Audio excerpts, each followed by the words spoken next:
Hey, OCD warriors, I am very excited to announce that we are working hard behind the scenes to release a fully self-help version of Christian's Learning ICBT. There won't be any coaching, but you will be able to go through the 12 modules at your own pace, as well as I'm going to throw in some bonus content in there, such as some presentations that I've done on reducing shame, trauma, and OCD, those connections, and more. If you want to find out more information of when this comes out, if you're interested, please join the waitlist at carriebach.com/training. This is something our community has asked for, and I want to be able to provide that for you. If you say, no way I can do this on my own, Carrie, I need the coaching, I need the extra support, hang in there. I'll be back teaching live in August. I just want to provide all the options that are going to help you on your journey towards recovery. I am so excited because today we are kicking off an entire series of personal stories of people who struggled with OCD. These tend to be our most popular episodes because you guys just feel so seen and understood, and often you don't hear other people of faith talking about how they have struggled with OCD. So I'm happy to bring these episodes to you, and I thought we would kick it off by actually airing portions of a very early episode that I did with Mitzi VanCleve. Hello, and welcome to Christian Faith and OCD with Carrie Bach. I'm a Christ follower, wife and mother, licensed professional counselor who helps Christians struggling with OCD get to a deeper level of healing. When I couldn't find resources for my clients with OCD, God called me to bring this podcast to you with practical tools for developing greater peace. We're here to bust through the shame and stigma surrounding struggling with OCD as a Christian, sharing hopeful stories of healing and helping you replace uncertainty with faith. I'm here to help you let go of the past and future to walk in the present abundant life God has for you. So let's dive right into today's episode. For those of you that know the history, when I started this show 5 years ago, it was called Hope for Anxiety and OCD. When I was Googling around looking for guests, to be honest with you guys, there just wasn't much out there related to Christianity and OCD. I'm happy to say that there are people besides me that are speaking into this space now. But Mitzi was one of the few people that I found that was kind of sharing her story online. I reached out to Mitzi to see if she would be on the show, and I barely had a podcast at that point. She ended up being episode 13, and we had a conversation. She just wanted to make sure that things were aligned and what we were going to be talking about, where we were going to be taking it. And I was just really appreciative of her agreeing to do that interview. One, because, hello, I was a nobody at that point, barely had a podcast. And also just because of her heart of willingness to be so vulnerable and so open about some of the themes that she struggled with from just a very young age and how that progressed in her life. So if you haven't ever heard this interview, or you've been around for a long time and you've probably forgotten it by now, I know you're going to be blessed by it today. When did you start to have symptoms of OCD? Well, that really started even as far back as when I was a toddler. I know that sounds surprising. The only thing I can say about that is in my childhood and right up until I was quite old, actually, I never understood a lot of what I was experiencing was actually OCD. So like the first things that I can go back and look at as really long held obsessional fears and themes. The very first one, it was sort of unusual, as OCD themes are, was a fear of being flushed down the toilet. And this fear was so intense that I would not use the big toilet until I was 5 years old and I was forced to go to kindergarten. Wow. And even as a small child, you're 3 years old, 4 years old, I could sit there and watch a toilet being flushed, look at the hole in the bottom of the toilet and say, well, I can't fit through there. But it didn't make any difference. My brain had just decided this was a thing to be afraid of. And from there, once I got past that one, a lot of those kind of weird themes and health obsessions. But by the age of 10 is when I first developed some obsessions related to self-harm. And that just started with hearing about a form of harm that could happen to a person. And, I don't want to really go into the details. Sometimes it's a little bit hard to explain specific obsessions in details because it can get a little graphic and upsetting that people who don't have OCD don't really understand. Sure. Why would you think that? And so this morphed from my fear of this thing happening to me actually doing it to myself, like losing control and harming myself. And that just went on and on and on for the longest time. And there was something in me that knew these things weren't at all logical. Right. And they scared me so much, I wouldn't really tell my parents. I would exhibit symptoms of anxiety. I would have nausea. I would get up in the night shaking and feeling like I needed to vomit and things like that, especially about the harming thing. I was afraid to verbalize that as a kid. But that's where it started. And then it became more debilitating after the birth of my children. And after the birth of my second child, I developed panic disorder, not knowing what that was. Wow. I mean, Okay. I'd always struggled with like social anxiety and just your basic kinds of anxiety disorders as a kid, but I didn't know such a thing existed. Right. I never heard about OCD, anxiety disorders, panic disorder. Those words were foreign to me, the spoken. I only heard about crazy people. Yeah. And there's a thing where there's a stigma after the birth of my children. The harming thing switched from me hurting me to me going crazy and possibly hurting one of my children in a really awful way. And that was just so debilitating. I can't even begin to describe how awful it was. And that's the hard thing about OCD is that the themes do shift as you get older or go through different developmental stages in life. And it seems like once you have a handle on one theme, sometimes another theme will then pop up. Oh, yes. It's very true about OCD. And that's why it's important to understand how the disorder operates, how to get on top of a theme before it gets on top of you and it grows too big and large. It gets kind of stuck in your head. I do try to tell people that there's physical symptoms with this too when you're going through this. And for me, some of the things I experienced during that really bad season, which was a very long season of harm OCD, was an inability to eat. I struggled to get calories down. I'm 5'8". I dropped to 114 pounds. Wow. People thought I was anorexic. It had nothing to do with anorexia. I just was nauseous. The anxiety was so bad. I couldn't sleep. I'm curious about what your parents thought. Did your parents just think like, oh, she's really nervous a lot or she's kind of an anxious child? They had no idea everything that was going on in your head, right? They didn't. And, there were some people in my family, distant relatives, who had struggles, which caused them to even not want to leave their house and things like that. My mom would talk about that and she would say, you're going to end up like that. But she didn't really know what was going on. There was a lot I know with my mom, there was reassurances, which is a knee-jerk reaction for a parent to do that. And a lot of times it manifested just as me being sickly. When I was struggling with certain health obsessions, I would get very, just like I described, sick to my stomach and I would lose weight. And so they were taking me to the doctor and trying to figure out what was wrong, but it was being approached like it was a physical issue. And at that point, I did open up to my mom.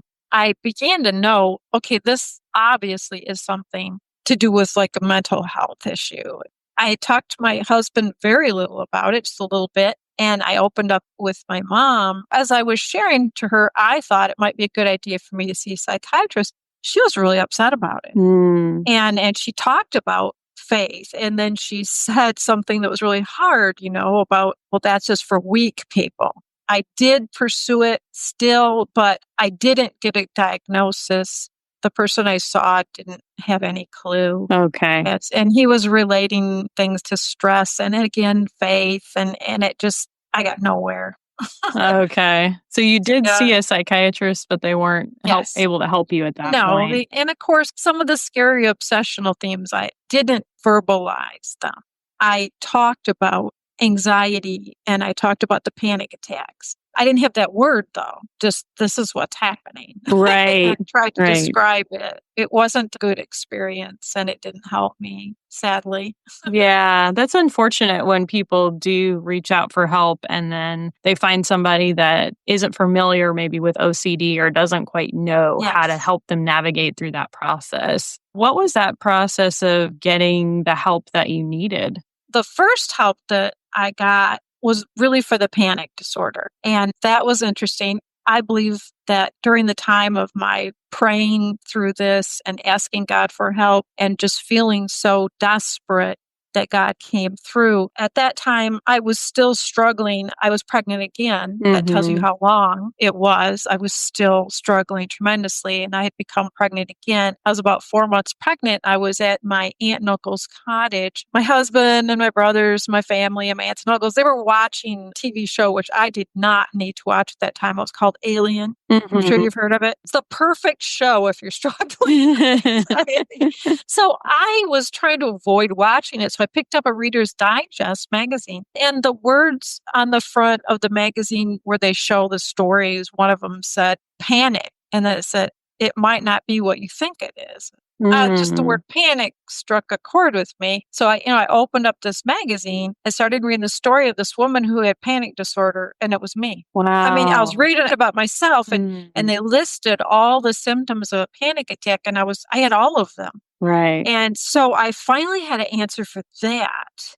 At the time I was pregnant and I really couldn't implement, meds and things like that. And so I just started working on things like breathing techniques. And after I delivered, I started doing really intensive aerobic exercise. I was jogging 4 and 5 miles a day and gradually getting healthier, which eventually took me into a period where the disorder waned. It wasn't as bad as it had been. But that's when I learned just about panic disorder. I didn't have any idea about OCD. And so that kind of waxed and waned on and off, throughout the rest of my life up until the age of 50. I think your story is very similar to other people's in terms of a lot of times there's a big gap between when people start to have symptoms and when they even find out this is actually OCD that I'm experiencing, because they feel ashamed of the symptoms. They feel ashamed of the thoughts, or they feel like, okay, this sounds really crazy and nobody's going to understand it or believe it, or they're going to lock me up somewhere if I tell someone that I'm having these thoughts, especially related to harm. Yes, what you say about they're going to lock me up somewhere was a genuine fear of mine, because I couldn't understand why I was having the thoughts to start with. And then for me to share that with somebody, all I could think was, well, they're going to be like, okay, you really are dangerous. And then sometimes I would think, well, maybe that would be good, because then my kids will be safe. I mean, that's how awful it is. Yeah. You feel this, like your brain is telling you this is something that you should be afraid of, this thought. I say it's almost like you have a phobic response to the thoughts that you're having. It's a thought in your head. It's there, Right. And all that you're doing to try to get rid of it makes it worse. And of course it did with me, because I didn't know it was OCD and I didn't know what to do about it. It was at the age of 50. Okay. So at the age of 50, what happened? I had already been struggling. I was going back through a flare of anxiety and panic attacks because there'd been a lot of stress in our life. Big life changes. My husband went on disability, moves, just lots of changes, lots of uncertainty. I didn't notice it for a while, but it was kind of too late by the time I did start to say, oh no, I'm going back through this again. I was having panic attacks. I was starting to have obsessions about my health again, related to stuff that normally I would just brush off. But that's how OCD is. It's always looking for a target, something to be upset about. And so during that time, I was praying again, reading my Bible, doing all the things I normally do as a Christian to try to receive information from God about what can I do about this? How can I help myself? But also just to gain comfort. And I got a lot of comfort from the Psalms, even back when I was in my 20s because I saw in there things that described how I was feeling. My son also gave me some sermons on tape, and he said, "These are really good, Mom. I want you, we always share things like this. You ought to listen." So I put one of those sermons in. It was actually on a CD, and I was doing dishes. I was trying to stay very busy and distracted. And so this particular pastor was talking about our struggles with sin as Christians. And I understood, it wasn't new to me, that as Christians, we will still be fighting sin our whole life. It's not something that we're cured of. It's something we're aware of. Right. We're made aware of when we become a Christian, and we have a desire to please our Savior. So we work continually towards pleasing Him through obedience. But he says this one statement, which I don't even know why he said it. In the middle of this sermon, he says, "So if you call yourself a Christian, but you're still all the time struggling and sinning, you really might want to think, are you really a Christian?" In the past, I would have been like, yeah, of course. This time, my brain just latched onto that. It was like, wait a minute, what if he's right? What if all this time, all these years, I thought as a Christian I'm not? And what if the reason I struggle with this thing, whatever it is because of that? And it just was like a dam broke open, and the intrusive thoughts related to that just poured out, just one after another. And I just began this war with it. It was a mental 24/7. Every minute I was awake, I couldn't sleep. And that was the new OCD theme, but I didn't know it was OCD. Because you hadn't ever had that before. It was a new theme. Yeah, until I was engaging with my compulsions. So by then, at this point in my life, of course, we had the internet, and I was doing what's called researching. Lots of Googling, lots of researching around the topic of, am I still saved? Doubting your salvation. And I was reading all these articles about how we can know we're really Christians, and I would read them and pore over them, and it didn't help. It didn't make it go away. And suddenly one day I stumbled across a Christian forum that said doubting your salvation, then it said OCD. I was like, what does that have to do with what I'm going through? But out of curiosity, I opened it, and I got into this forum, and it was like I started reading the posts from the people in this group, and it was amazing. It was just like the Reader's Digest thing. I was reading my story. Right. They were telling exactly what I had been going through. I was stunned. And as I read more and more in this forum, and then I started going further out about OCD, what it is, how it manifests, what causes it, I had it. And I'd had it since I was a kid, and I never knew. Wow. And that opened up the door for me to finally have a way to manage this beast called OCD. And from there, I began learning more about ERP, about medications, about therapies like ACT, just all the ways that this thing that I called it, this ugly it, for all these years, it had a name. I get tearful sometimes talking about it because God just did answer my prayer. Right. He just didn't answer in the way I was wanting. The way I was wanting was just take this thing away, whatever it is. And He was pointing me to, this is what it is, and this is what you can do.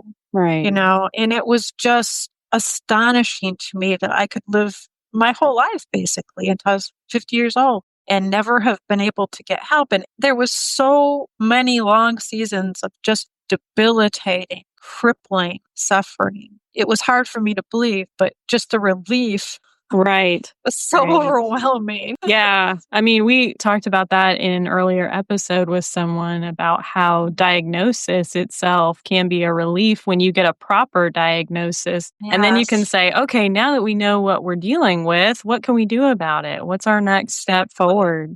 Exactly. Even after you get a diagnosis, because OCD is OCD, it's going to make you doubt that. But as you begin to bravely risk working with things like exposure response prevention therapy, for me, it was brave when I was told I probably needed to try some medications. That was hard for me. Sure. Some of that was pride. Some of it was just because I have never taken anything like that before. What will it do to me? All the fears. And that was a big struggle, but it's so worth it because the alternative is staying stuck.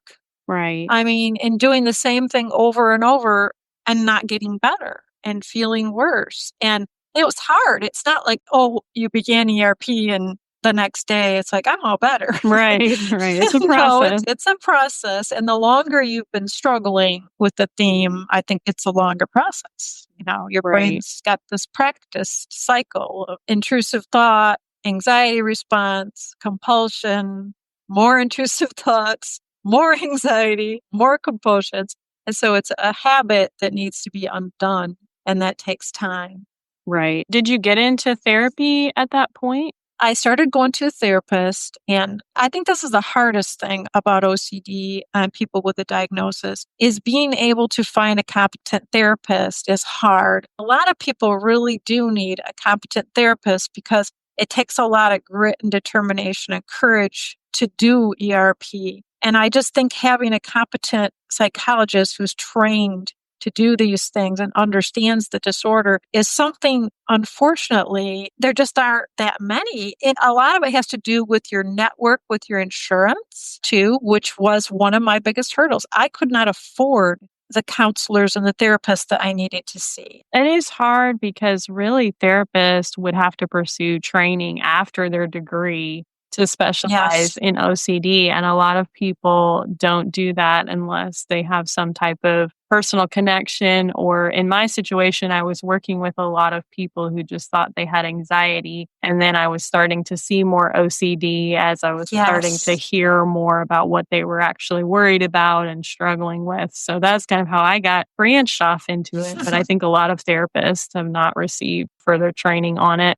I want to get in with you on the spiritual aspects, really, of struggling with OCD. And I know a lot of people who are struggling out there probably are praying prayers just like you prayed. Like, God, this is awful. I feel terrible. I'm all tore up inside. Will you please just touch my body and touch my mind and take this all away? How did you work through some of that wrestling with God? When I didn't know I had OCD, I did a lot of that, and it was a wrestling time. I thought during that time, maybe this was due to past sins. Maybe there was something I needed to confess. And so I would pour over everything I could think of and current things and confess. There was also a feeling because God wasn't taking it away just miraculously. Right. Maybe he'd abandoned me. And that's why I say the Psalms, there's particular Psalms. Psalm 13, I think, says, "How long, O Lord, will you forget me forever? How long will you keep hiding your face? Please answer me." And just the desperation there of the feeling when we're going through painful suffering and trials of where's God in all of this? And it took a while for me to understand growth through affliction. So when I learned that I had OCD and I learned I had panic disorder, I was able to shift over into, well, maybe this is how God's answering my prayer. Right. And so that helped me to understand that these are very real disorders and to learn about how they develop, why they develop, how they're genetic. It's not a sin to treat a disorder, an affliction, and to seek professional help for it. OCD always goes after what's most precious to you. And for the Christian, their walk with Christ is the most precious thing of their entire existence. So it's going to go there. And I wanted people to understand they weren't alone. But I also knew there were a lot of people like me who got all the way to 50 or 25 or 30, 40, whatever, and didn't even know that's what it was. And I thought by sharing my story, they could discover that the way I did and get directed towards the help they needed. And the other aspect of it is just growth in it through that. Before I go there, I did want to add to what you said about ways that the church can support people with these issues. I think the number one thing they do is listen and then validate the experience as a real affliction. Right. And not merely a spiritual issue that can be fixed by more prayer, more Bible study, more faith, but to literally be willing to support people and say, hey, this is a real medical or mental health issue for which you can get help. We want to encourage you that if they say you should see the specialist, to go ahead and do that. And we want to encourage you that if they suggest medication might be helpful to you, by all means, please do that. Because it's so harmful to say things like, well, it's a lack of faith and taking medication means that you aren't trusting in God and all the things that you can hear. It puts up such a roadblock. Right. It just makes the problem worse. Yeah, it hurts people. And it's important for churches to be able to be compassionate and pray for the person with a mental health issue in the same exact way you pray for anybody who has any other type of health issue. Yeah, I think that that's so important and so helpful because we have this ability to rally around people who have just had a baby in the church. We're really good at that. We can bring you a casserole, and we're really good at rallying around somebody that's going through cancer or has lost a loved one. But then when it comes to something that's invisible, like an anxiety disorder or OCD, it's like almost like people don't know what to do with that. One of the biggest ways I've changed in how I talk about my anxiety disorders and in my OCD in particular is I used to kind of go along and say, well, I have OCD, but God still used me in spite of it. And that's kind of how I worded it. Right. Now I say, I have OCD and God is able to use me because of it. And that's because of the ways He's grown me through this experience of affliction. That's not uncommon. Paul talked about it. Right. Talked about his thorn in the flesh. He said, God said to me, my grace is sufficient for you. My strength is perfected in your weakness. And Paul ends up saying, I'm going to glory in this affliction because of this. Because when I'm weak, I'm depending on God's strength and not my own. Your story and just what you're doing and just being vocal and open about being a very strong Christian who has also had a struggle and an affliction, I think is so hopeful to other people, hopefully, who will hear this podcast. I just want people to be able to sit with people in pain and say, we're here for you. Yes, and it's important to understand that it is painful. I would still get up every day, go through the motions like a robot sometimes. I would fix my hair. I would put on my makeup. It was difficult to go out when I was really, really sick, but I still did it. I would sit in church and be tortured because of my OCD, but I would sit there. Yeah. It's very, very painful. It, for me, definitely has been the thing that caused most pain in my life and the most long lasting because it can just hang on. And hang on. If people want to dive in and read your whole story, will you tell us the name of the book? And I will put a link to it in the show notes as well. The name of the book is Strivings Within the OCD Christian, and you can find it on Amazon. Thank you so much for coming on and sharing your story. Thank you, Carrie. I appreciate the opportunity anytime I can share, not because of what it does for me, but what I hope it might do for someone else who's looking for answers, looking for hope, looking for someone who can relate to what they're going through. Whether you're struggling in a really hard season or want to come on and share your story or have any suggestions for things that you'd like for us to talk about on the podcast, you can find me at carriebach.com. Until next time, may you be comforted by God's great love for you. Christian Faith and OCD is a production of By the Well Counseling. Opinions given by our guests are their own and do not necessarily reflect the views of myself or By the Well Counseling. This podcast is for informational purposes only and should not be a substitute for seeking mental health treatment in your area.